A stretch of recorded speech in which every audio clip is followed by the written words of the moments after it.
مکتوب نمبر 210 ملا شکیبی اصفہانی کی طرف تحریر فرمایا نفحات الانس کی عبارت کے حل میں جو انہوں نے پوچھا تھا اور بعض ضروری نصیحتوں کے بیان میں جن کے بارے میں انہوں نے دریافت کیا تھا، آپ کا مبارک مکتوب اور عمدہ نوازش نامہ جو شفقت اور مہربانی کرتے ہوئے آپ نے اس حقیر بے سر و سامان کے نام ارسال فرمایا تھا، فقیر اس کے مطالعہ سے مشرف ہو کر خوش اور مسرور ہوا۔ آپ سلامت رہیں اور سلامت ہی جائیں، اور جب تک زندہ رہیں فقراء کی محبت پر قائم رہیں، اور جب جائیں تو ان کی محبت کا سرمایہ ساتھ لے جائیں۔ جب محشر میں اٹھیں تو ان کی محبت میں اٹھیں۔ آپ نے مہربانی کرتے ہوئے تحریر فرمایا تھا کہ اس حکایت کے معاملہ کی حقیقت کیا ہے جو نفحات میں حضرت شیخ ابن سکینہ قدس سرہ کے مرید کے بارے میں آئی ہے کہ ایک روز اس نے غسل کرنے کے لیے دریائے دجلہ کے پانی میں غوطہ لگایا اور وہ دریائے نیل کے پانی سے سر نکال کر مصر میں داخل ہو گیا۔ اس نے یہاں شادی کی اور فرزند پیدا کیے اور 7 سال تک مصر میں مقیم رہا۔ اتفاق سے ایک روز پھر اس نے دریائے نیل کے پانی میں غوطہ لگایا اور دریائے دجلہ کے پانی سے سر باہر نکالا تو اس نے دیکھا کہ دجلہ کے کنارے اس کے تمام کپڑے جو اس نے شروع میں دجلہ کے کنارے چھوڑے تھے اسی طرح موجود ہیں۔ وہ کپڑے پہن کر گھر آیا تو اس کی بیوی نے کہا، آپ نے مہمانوں کے لیے جو کھانا پکانے کا کہا تھا وہ تیار ہے۔ قصہ کے آخر تک۔ میرے مکرم مخدوم، اس حکایت میں اس وجہ سے کوئی اشکال نہیں ہے کہ ایک گھڑی میں سالوں کا کام کس طرح میسر ہو گیا، کیونکہ اس قسم کا معاملہ بہت واقع ہوا ہے۔ حضرت خاتم النبیین علیہ وآلہ الصلاۃ والسلام والتحیہ معراج کی رات میں عروج کے درجات طے کرنے اور وصول کی منزلیں عبور کرنے کے بعد جو کہ ہزاروں سال میں میسر ہوتے ہیں، جب اپنے حرم سرا میں تشریف فرما ہوئے تو دیکھا کہ آپ صلی اللہ علیہ وآلہ وسلم کے نیند کے بستر میں ابھی تک گرمی ختم نہیں ہوئی، اور آپ صلی اللہ علیہ وآلہ وسلم نے وضو کے لیے جو پانی کوزے میں الگ کیا تھا اس کی حرکت رکی نہیں۔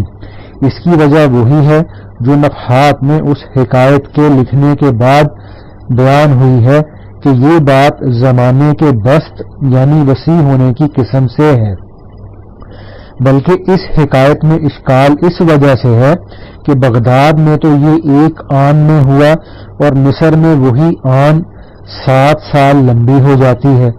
مثلا بغداد کے لوگ اس زمانے میں 360 ہجری کے سال میں ہوں اور اہل مصر اس وقت میں 367 ہجری کے سال میں ہوں۔ عقل اور نقل اس چیز کو جائز نہیں سمجھتے۔ یہ معاملہ ایک شخص یا 2 شخصوں کے بارے میں تو جائز ہے، لیکن مختلف شہروں اور کئی مقامات کے بارے میں محال ہے۔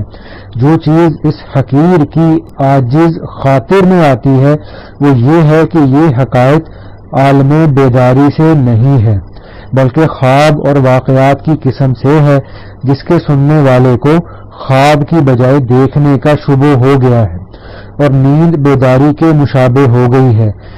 اس طرح کی غلطی اکثر واقع ہو جاتی ہے، بلکہ یہ گمان کی غلطی میں سے ہے کہ اس نے خواب میں دیکھا ہے اور خواب میں اپنے پیر سے کہا ہے اور فرزندوں کو لایا ہے وغیرہ وغیرہ۔ نیز جو حکایت اس کے بعد حضرت شیخ محی الدین ابن العربی قدس سرہ سے نقل کرتے ہیں وہ بھی اسی قسم سے ہے، اور اللہ سبحانہ ہی سب کاموں کے حقائق کو خوب جانتا ہے۔ آپ نے لکھا تھا کہ اس عبارت کی شرح لکھنی چاہیے کہ بدن کی پرورش کرنے والی روح ہے اور قالب کا پرورش کرنے والا قلب ہے۔ میرے مخدوم، دونوں عبارتوں سے حاصل ہونے والا نتیجہ ایک ہے، اور وہ انسان کے عالم خلق کی اس کے عالم امر سے تربیت کرنا ہے۔ اور چونکہ بدن کا لفظ روح کے لفظ کے ساتھ اکثر محاورات میں استعمال ہوتا ہے اور قالب اور قلب کے درمیان لفظی مناسبت ہے، لہذا ہر ایک کو اپنے مناسب لفظ کے ساتھ جمع کر کے عبارت میں اختلاف پیدا کیا گیا ہے۔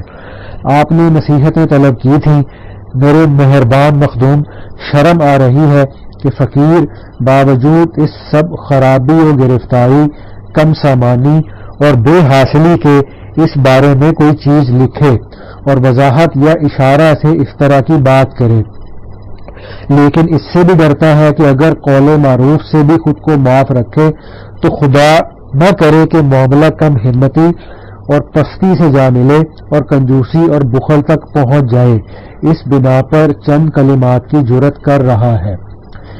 میرے مخدوم، دنیا کی بقا کی مدت بہت کم ہے اور اس کم میں سے بھی اکثر ضائع ہو چکی ہے اور بہت ہی قلیل باقی رہ گئی ہے، اور آخرت کی بقا کی مدت ابدیت اور ہمیشگی ہے، اور ابدیت کے معاملہ کو چند روزہ زندگی سے مربوط بنایا گیا ہے، جس کے بعد یا دائمی عیش ہے یا دائمی عذاب۔ مخبر صادق حضرت محمد مصطفیٰ صلی اللہ علیہ وآلہ وسلم نے اس کی خبر دی ہے، جس میں شک کی گنجائش نہیں، عقل دور اندیش سے کام لینا چاہیے۔ میرے مخدوم، سب سے بہتر عمر ہوا و ہوس میں گزری اور اللہ جل سلطانہ کے دشمنوں کی رضا میں بسر ہوئی، اور نکمی عمر باقی رہ گئی ہے۔ اگر ہم آج اس کو بھی اللہ جل جلالہ کی رضاؤں میں صرف نہ کریں اور سب سے بہتر کی تلافی نکمی سے بھی نہ کریں اور بہت قلیل محنت کو ہمیشہ کی راحت کا ذریعہ نہ بنائیں اور کثیر گناہوں کا کفارہ قلیل نیکیوں سے بھی نہ فرمائیں، تو پھر کل قیامت کو اللہ سبحانہ و تعالیٰ کے سامنے کس منہ سے جائیں گے اور کون سا بہانہ پیش کریں گے؟ خواب خرگوش کب تک رہے گی اور غفلت کی روئی کان میں کب تک رہے گی؟ آخر آنکھوں سے پردہ ہٹا دیں گے اور غفلت کی روئی کانوں سے دور کر دیں گے، لیکن فائدہ نہیں ہوگا اور حسرت و ندامت کے سوا کچھ ہاتھ نہیں آئے گا۔ موت کے آنے سے پہلے اپنا کام کر لینا چاہیے اور اے شوق کہتے ہوئے مرنا چاہیے۔ اول عقائد کا درست کرنا ضروری ہے اور اس چیز کی تصدیق سے جو ضرورت اور تواتر کے طور پر دین سے معلوم ہوئی ہے چارہ نہیں ہے۔ دوسرا، ان باتوں کا علم و عمل ضروری ہے جن کا کفیل علم فقہ ہے۔ تیسرا، صوفیہ کے طریقہ کا سلوک بھی درکار ہے، اس غرض کے لیے نہیں کہ غیبی صورتوں اور شکلوں کا مشاہدہ کریں اور انوار اور رنگوں کا معائنہ فرمائیں، یہ خود لہو و لعب میں داخل ہیں۔ اسی صورتیں اور انوار کیا نقصان رکھتے ہیں کہ آدمی ان کو چھوڑ کر ریاضتوں اور مجاہدوں کے ذریعے غیبی صورتوں اور انوار کی ہوس کرے۔ یہ صورتیں اور انوار اور وہ صورتیں اور انوار دونوں حق سبحانہ ہوا تعالیٰ کی مخلوق ہیں اور اللہ سبحانہ ہوا تعالیٰ کے سامع ہونے پر روشن دلیلیں ہیں۔ سورج اور چاند کا نور جو عالم شہادت میں سے ہے وہ ان انوار پر کئی وجوہات سے فضیلت رکھتا ہے جو لوگ عالم مثال میں دیکھتے ہیں، لیکن چونکہ دیکھنا دائمی ہے اور خاص و عام اس میں شریک ہے، لہذا اس کو نظر اعتبار سے گرا کر غیبی انوار کی ہوس کرتے ہیں۔ جو پانی تیرے دروازے کے سامنے چلتا ہے وہ تجھے سیاہ نظر آتا ہے، بلکہ طریقہ صوفیہ کے سلوک کا مقصود یہ ہے کہ شرعی اعتقادات کے یقین میں مزید اضافہ حاصل ہو جائے تاکہ استدلال کی تنگی سے نکل کر کشف کے کھلے میدان میں آ جائیں اور اختصار سے تفصیل کی جانب مائل ہو جائیں۔ مثلا واجب الوجود تعالی و تقدس کا وجود اور اللہ سبحانہ کی وحدت اول استدلال یا تقلید سے معلوم ہوئی تھی اور اس کے اندازہ کے مطابق یقین حاصل ہوا تھا، اور طریقہ صوفیہ کا سلوک میسر ہو جائے تو وہ استدلال و تقلید کشف اور شہود میں بدل جاتا ہے اور کامل یقین حاصل ہو جاتا ہے۔ تمام اعتقادات میں یہی قیاس ہے، نیز مقصود یہ ہے کہ فقہی احکام کی ادائیگی میں آسانی حاصل ہو جائے اور وہ مشکل دور ہو جائے جو نفس کی امارگی یعنی برائی کی طرف رغبت سے پیدا ہوتی ہے۔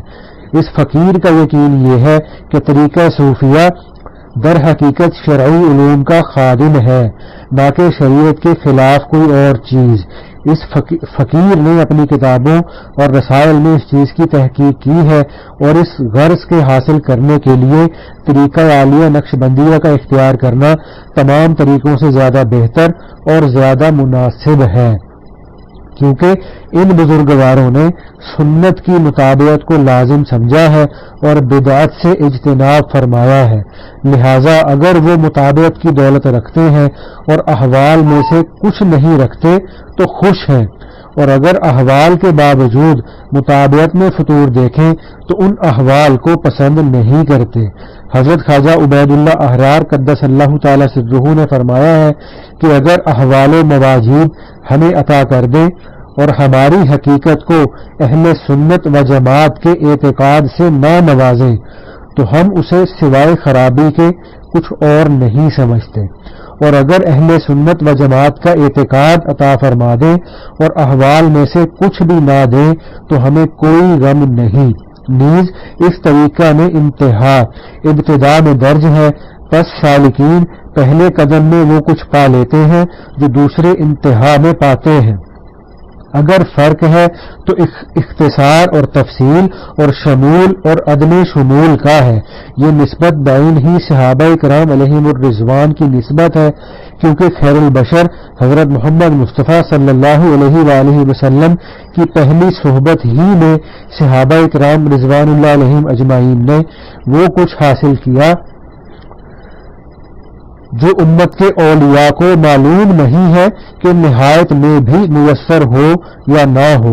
یہی وجہ ہے کہ حضرت اویس کرنی رحمۃ اللہ علیہ جو خیر التابعین ہیں، حضرت حمزہ رضی اللہ تعالیٰ عنہ کے قاتل حضرت وحشی رضی اللہ تعالیٰ عنہ کے مرتبہ کو نہیں پہنچے، جو انہیں یعنی حضرت وحشی رضی اللہ تعالیٰ عنہ کو خیر البشر حضرت محمد مصطفیٰ صلی اللہ علیہ وآلہ وسلم کی ایک ہی صحبت میں نصیب ہو گیا تھا، کیونکہ صحبت کی فضیلت تمام فضائل اور کمالات سے برتر ہے، اس لیے کہ ان کا ایمان شہودی ہے اور دوسروں کو یہ دولت ہرگز میسر نہیں ہوئی ہے۔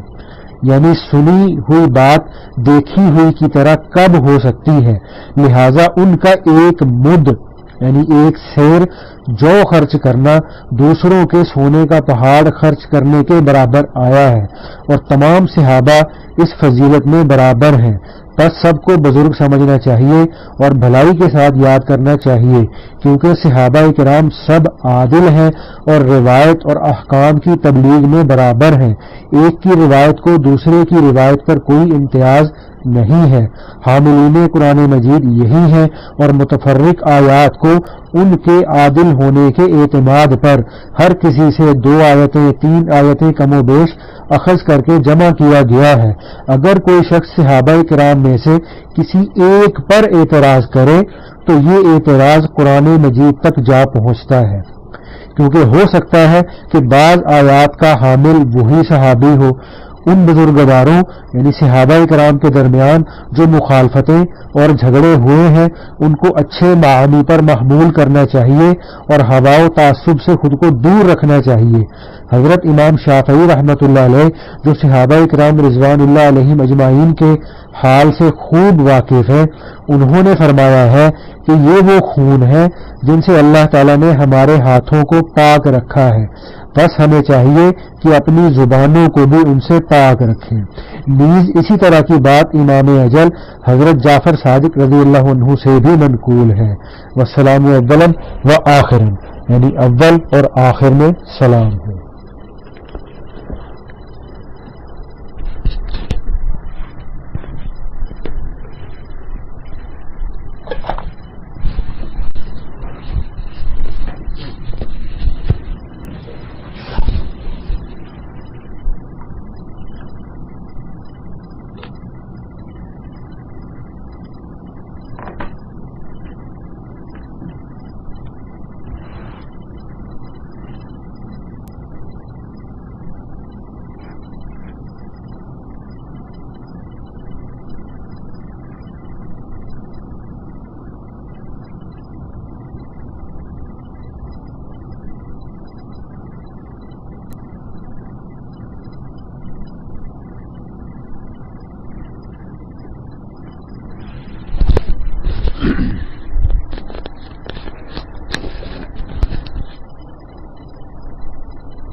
بسم اللہ الرحمن الرحیم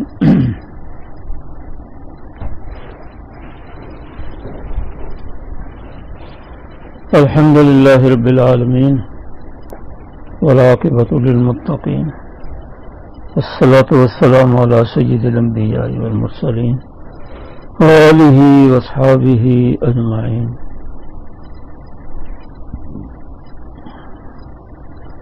اما بعد فاعوذ باللہ من الشیطان الرجیم. تلک الدار الآخرہ نجعلها للذین لا یریدون علوا فی الارض ولا فسادا والعاقبۃ للمتقین. صدق اللہ مولانا العظیم. مکتوب آپ نے ایک تفصیلی سنا.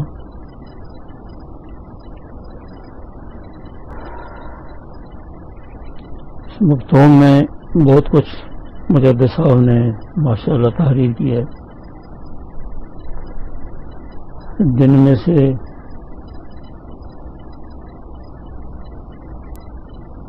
ایک بات تو یہ فرمائی کہ کتاب میں واقعہ تھا اس کے بارے میں انہوں نے پوچھا تھا، اور بہت سارے لوگ یہ اس طرح کے واقعات عموماً بیان کرتے رہتے ہیں کہ ایک آدمی کو 2 جگہ میں دیکھا، 3 جگہ میں دیکھا. تو اس کے بارے میں انہوں نے جو واقعہ تحریر کیا ہے آپ نے سنا ہے. پہلی بات مجدد صاحب نے یہ فرمائی ہے کہ ایک ہے اللہ کی قدرت. اللہ قادر مطلق ہے، جو چاہے کر دے. آپ صلی اللہ علیہ وسلم کو معراج کروایا اور اس آیت کے شروع میں ایک لفظ فرما دیا، سبحان الذی اسری بعبدہ لیلا من المسجد الحرام الی المسجد الاقصی. پاک ہے وہ ذات. تو یہاں اللہ نے لفظ سبحان ذکر کر کے بتا دیا کہ اللہ تعالی عاجز ہونے سے، کسی بھی ایسے معاملے سے جس کو انسان ناممکن سمجھے، پاک ہے. وہ جو چاہے کر دے، لہذا کوئی آدمی یہ نہ سمجھے کہ یہ کیسے ہو گیا. تو آگے پھر وہ واقعہ تحریر لمبا ہے جو کتابوں میں بھی مذکور ہے کہ آپ صلی اللہ علیہ وسلم کو رات کے تھوڑے سے حصے میں، لیلن کا لفظ ہے جس کا معنی تھوڑے سے حصے میں، بیت اللہ سے بیت المقدس تک، بیت المقدس سے اپنے عرش تک بلا کے پھر واپس آئے مختصر سی مدت میں. کتنی مختصر ہے اس کو مجدد صاحب نے ذکر کیا ہے کہ جس بستر سے آپ تشریف لے گئے ہیں واپس آپ نے اسی آرام گاہ میں آئے تو وہ گرم تھا، اور جس لوٹے میں پانی رکھا تھا جس میں آپ نے طہارت فرمائی تو وہ پانی ہل رہا تھا کہ آپ واپس آ گئے. تو اللہ تعالی کے لیے کوئی چیز مشکل نہیں ہے. لہذا آپ صلی اللہ علیہ وسلم نے، اور بہت سارے آپ سے ایسے افعال ہوئے ہیں جس کو معجزات کہا جاتا ہے، تو اگر آپ کی امتی میں سے کسی سے ہو تو اس کو کرامت کہتے ہیں. تو یہ فعل اللہ کا ہوتا ہے. حضرت مریم علیہ السلام سے جب یہ پوچھا گیا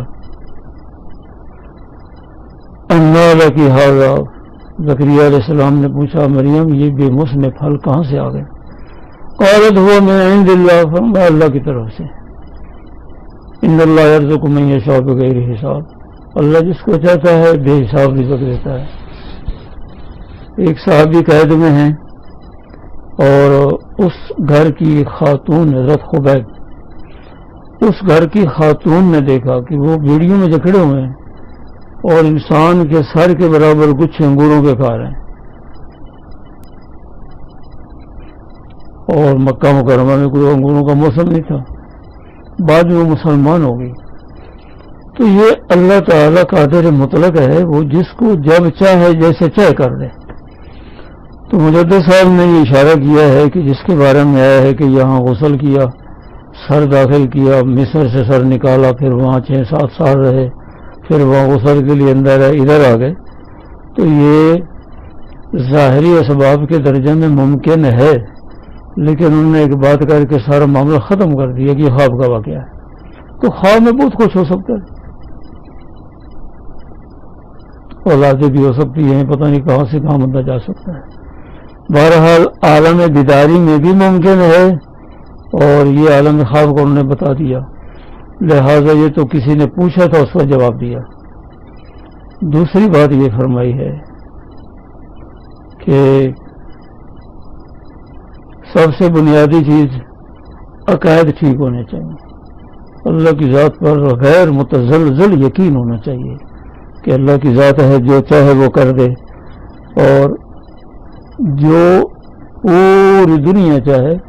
حضرت اللہ نے عباس رضی اللہ تعالیٰ عنہ آپ کے ساتھ سواری پر سوار تھے، لمبی حدیث ہے جس میں آپ نے فرمایا، اے بچے، ساری دنیا چاہے تمہیں نفع پہنچائے، اللہ نہ پہنچائے تو کوئی نہیں پہنچا سکتا، اور ساری دنیا تمہیں نقصان پہنچانا چاہے، اللہ بچانا چاہے تو دنیا کی کوئی طاقت تمہیں ذرہ برابر نقصان نہیں پہنچا سکتی۔ اس پر تمہارا ایمان یقین ہونا چاہیے۔ تو انسان اپنا ایمان، اپنا یقین، اپنا اعتقاد یہی رکھے کہ نفع ضرر کی مالک اللہ کی ذات ہے۔ بہرحال جتنے بھی عقائد ہیں ان تمام عقائد پر پختہ یقین ہونا چاہیے۔ اس کے ساتھ دوسری چیز ہے کہ انسان ضروری علم سیکھے اور اس علم پر عمل کرے، اور اس عمل کے ساتھ ساتھ یہ بات فرمائی کہ جو ہمارا صوفیہ کا طریقہ ہے یہ شریعت کا خادم ہے۔ مقصد اس سے یہ ہے کہ آدمی اگر ذکر کرتا ہے اللہ تعالیٰ کے استحضار سے، ذکر کرتا ہے، باقی سارے اعمال کرتا ہے، تو اس سے اللہ تعالیٰ کا استحضار نصیب ہو جاتا ہے، موت کی یاد آ جاتی ہے، جس کی برکت سے انسان اللہ کی نافرمانی نہیں کر سکتا، اس کی طبیعت گوارے پھر نہیں کرتی، اللہ سے مزاج بنا دیتے ہیں۔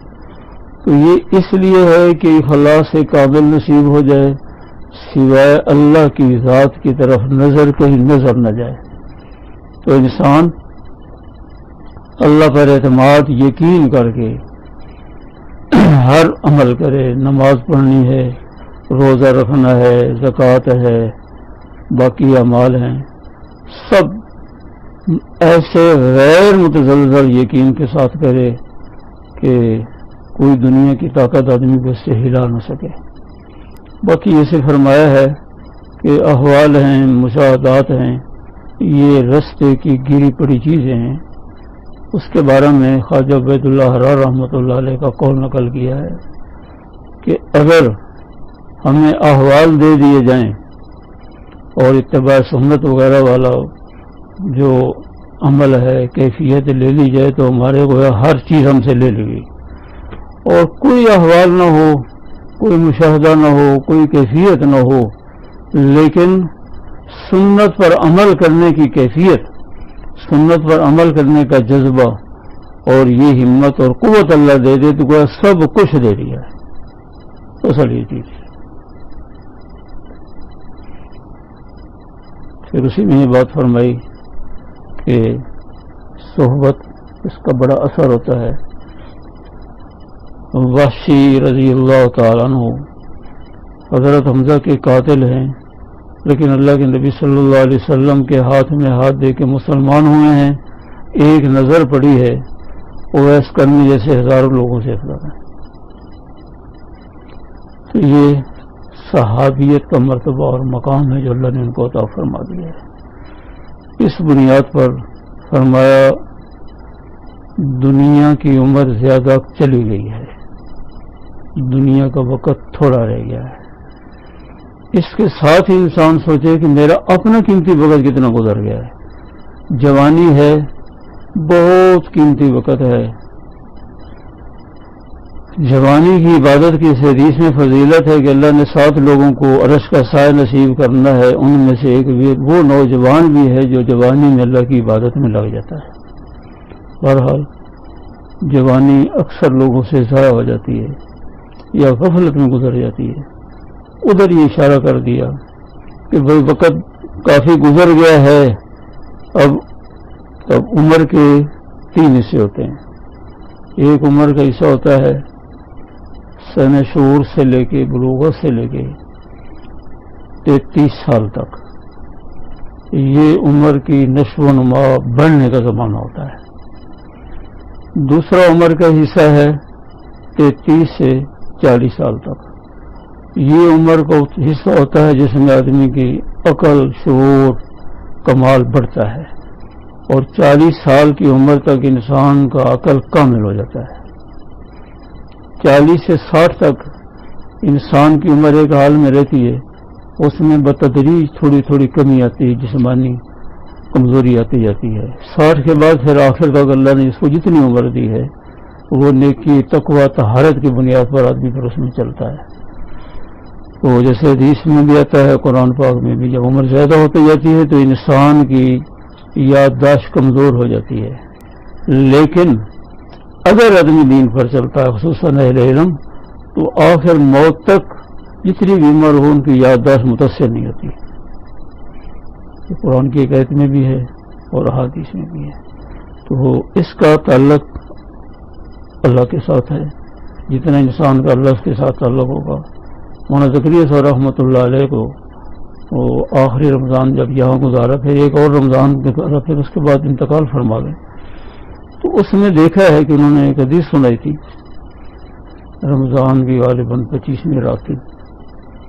تو ایسے سنائی تھی جیسے بالکل نوجوان آدمی سناتا ہے، بالکل ذہن میں محفوظ تھی. حالانکہ چل نہیں سکتے تھے، گھٹنوں میں تکلیف ہوتی تھی، ویل چیئر پر جاتے تھے، لیکن دماغی لحاظ سے دیکھے تو بالکل ہر چیز نوجوان سے بھی زیادہ مستحضر تھی.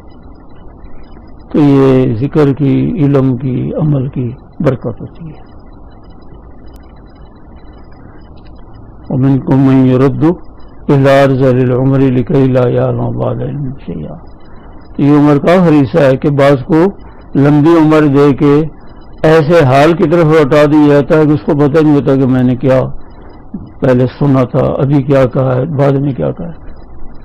تو یہ اللہ کے تعلق کی برکت ہوتی ہے، چاہے عالم ہو چاہے غیر عالم ہو. اللہ کا تعلق اگر نصیب ہے، انسان اعمال کا پابند ہے، آخر تک اس کی یادداشت ٹھیک رہتی ہے. بہرحال اس لیے فرمایا کہ آدمی اس ارذل عمر سے ہی، اگر پہلے نہیں موقع ملا تو یہ جو کمزور ترین عمر ہے، اسی عمر سے آدمی عبدالآباد کی زندگی بنا سکتا ہے. کیونکہ جیسے وہ فارسی میں نا، بازا بازا ہر آنچ ہستی بازا، واپس آ جا، واپس آ جا، جس حال میں بھی ہے میرے در پر واپس آ جا. اگر آتش پرست ہے، بت پرست ہے، پھر بھی واپس آ جا. این درگاہ ہے ما درگاہ ہے نا امیدی نیست، میری بارگاہ نا امیدی والی نہیں ہے. اے بندے، اگر 100 بار توبہ شکستی بازا، 100 دفعہ بھی توبہ توڑ کے آ جا، پھر بھی واپس آ جا. بھائی اللہ جل شانہ کے ساتھ بہت غفور رحیم ہے اور مہربان ہے. لہذا ہمیں جب اللہ تعالیٰ سمجھ دے دے، خصوصاً جوانی میں دے دے، تو یہ اللہ کا بہت بڑا انعام ہے. جس عمر میں بھی اللہ سمجھ دے دے، انسان اس وقت فیصلہ کر لے کہ میں نے بس اب واپس نہیں جانا، اب آگے جانا ہے. وہ آدمی خود سوچ لے کہ جو عمر گزر گئی ہے وہ شاید زیادہ ہے، رہ تھوڑی گئی ہے، اور انتہا قبر ہے، اور لازمی چیز ہے، چاہے دیری ہے کہ اس کا یقین ہے کہ مرنا ہے. جب انسان کا یقین ہے مر کے اللہ کے سامنے پیشی ہے، تو انسان کبھی اس میں غفلت نہ کرے. اس لیے جو میں نے ایک مختصر سی آیت پڑھی تھی، اس کے اندر اللہ نے یہ بات فرمائی ہے. پیچھے اللہ نے قارون کا واقعہ نقل کیا، اس کے آخر میں یہ بات ہے، تلک الدار الآخرہ، یہ جو آخرت کا گھر ہے جس میں سکون ہی سکون ہے، نجعلها للذین لا یریدون علوا فی الارض ولا فسادا، ہم آخرت کا گھر اس کے لیے خوشحال بنا دیں گے جو دنیا میں بڑائی نہیں چاہتے، تکبر نہیں کرتے، اپنے آپ کو بڑا نہیں سمجھتے، ولا فسادا، نہ فساد کرتے. اس میں 2 چیزیں ذکر کر دی، ایک باطنی بیماری، ایک ظاہری بیماری. کہ باطنی بیماریوں میں تکبر ہے، عجب ہے، بڑائی ہے، خود پسندی ہے، کہ وہ اب قارون کے اندر یہی چیز تھی جو اس کو لے ڈوبی. تو دنیا میں بڑائی نہیں چاہتے، اپنے دل پر محنت کر کے اپنے اندر عاجزی انکساری پیدا کرتے ہیں اور اپنے اوپر اتنی محنت کرتے ہیں کہ دنیا میں کسی کو نقصان نہیں دیتے ولا فسادہ. یہ دو کام کر لیں گے والعاقبۃ للمتقین تو اچھا انجام ایسے متقی پرہیزگار آدمی کا ہے. تو اللہ نے ایک 3 جملوں میں سارا کچھ فرما دیا. بہرحال سلوک کی محنت کا مقصد یہ ہوتا ہے اور کوئی مقصد نہیں کہ ہمارا اللہ سے مضبوط تعلق ہو جائے اور استحضار والا ہو جائے, اللہ سے غفلت نہ ہو. کہیں بھی انسان ہو, انسان اللہ کو یاد رکھے, موت کو یاد رکھے اور اللہ تعالیٰ سے اخلاص کامل کی انسان دعا کرتا رہے. تو اگر یہ کرتا رہے گا تو انشاءاللہ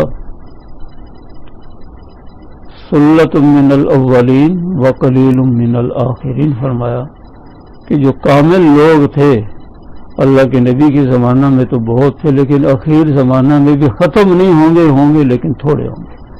تو اللہ ہم ان قریب میں اللہ ہمیں بھی شمار کر لے تو کیا مشکل ہے.